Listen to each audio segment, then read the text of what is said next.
ano? See? See? Ito yung sinasabi ko nakaraan, di ba? Napaka-unprofessional, di ba? Ayos. Tama talaga si Rapi Tulfo talaga dito mga parts. Sobrang legit, tama, di ba? Hindi naman ako sobrang natutuwa dahil kay Mang Usin kasi pares ko naman hindi kilala yung dalawang yan. At saka pares ko naman din idol yung dalawang yan, si Mang Usin at si MG. Yan.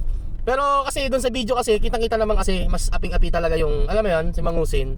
Di ba? So, sobrang unprofessional.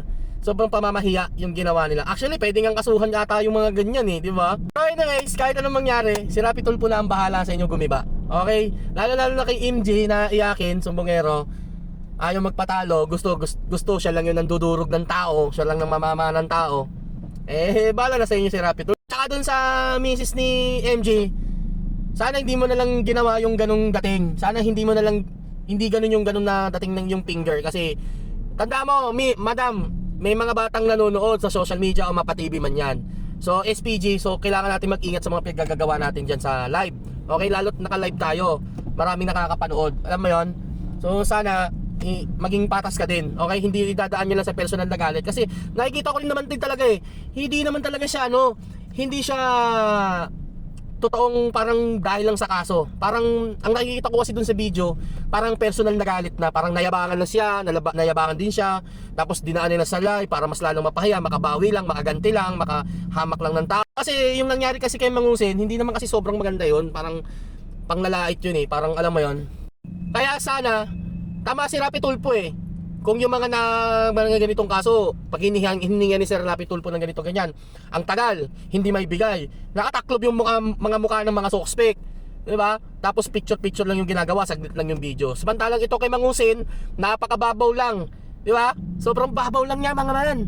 Tapos ganun, pinahiya lang ni MG, tsaka nung si ADG, grabe. Tingin ko, ako opinion ko lang to, hindi talaga siya professional panoorin, okay? So, yung panggagago nyo sana dun MG sa social media kung paano kayo manarantado doon. Sana doon lang nyo na ginawa yan sa upload. Hindi na dito sa live o kaya kung saang balita pa man yan. Kasi, di ba, may mga batang nanonood. So, hindi siya maganda sa mindset ng mga bata. So, ito, may video tayo dito. Ilalapag ko rito. Panoorin nyo na lang kung paano ang eksena. Okay? Kung paano yung usapan nila.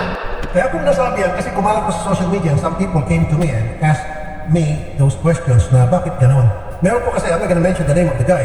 I think, vlogger siya. At may kayabangan nga siya. Ito kasi maraming asa sa kanya. Pero I think it was uncalled for na ginawa ko siya sa video. Nice. Binukha niya. Nice. At pinabayaan pa yung complaint na Yes.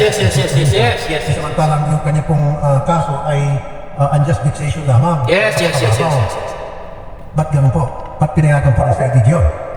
Dito natin po is putting in context. Actually, kahapon po, I was at the 10. I was just with Senator Erwin.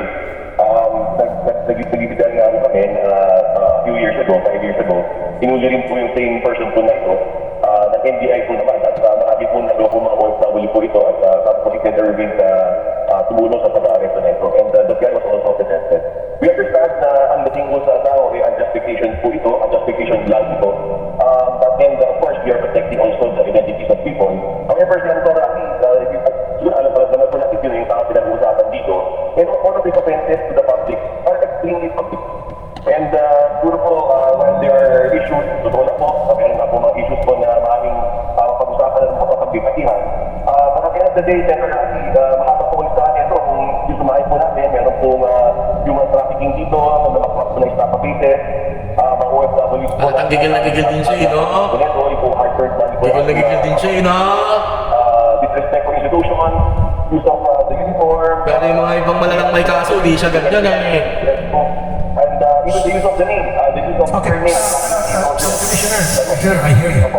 Hindi, ito yung point ko. Kasi I was very disappointed and I think the taong bayan was short. Kasi nga po, ulitin ko, nung dito sa programa, ilang beses, in fact, naghihiring pa nga ako dyan Humihingi ako ng picture, warrant of arrest, nung isang suspect na yun po ay nang-rape at pumatay. At pinagkakita sa akin ng PNP. Now, sir, kung gusto ng PNP, ng CIDG, mag-press con, pangalandakan yung pagmumukha ng isang suspect na may warrant, sana man lang sa medyo malalim-lalim naman. Sana sa yung mga rape, bank robbery, ano naman po yung justification? Kasi po, nung may tumawag sa aking kakilala ko, ito po yung away daw po ng parehong dalawang vlogger. Pinutulan po ako ng PNP. Ngayon, pag nag-away yung dalawang vlogger, huwag po natin patulan. Tama! Dapat po yun, na mahuli natin yung taong yun. And then, basta sa media na nahuli na itong si Poncio Pilato. That's good enough. Huwag naman po yung ipapahiya. Again, I don't know the guy. I haven't met the guy. Even ako nahihabahan ako sa taong yun. Kasi kung minsan, dumadaan sa page ko, news feed ko, na talagang saksakan ng yabang. Pero, walang personalan. Mayabang ka, sige. Karapatan mo yung mayabang. Pero naman sir, huwag naman tayo mag-go overboard na Yes.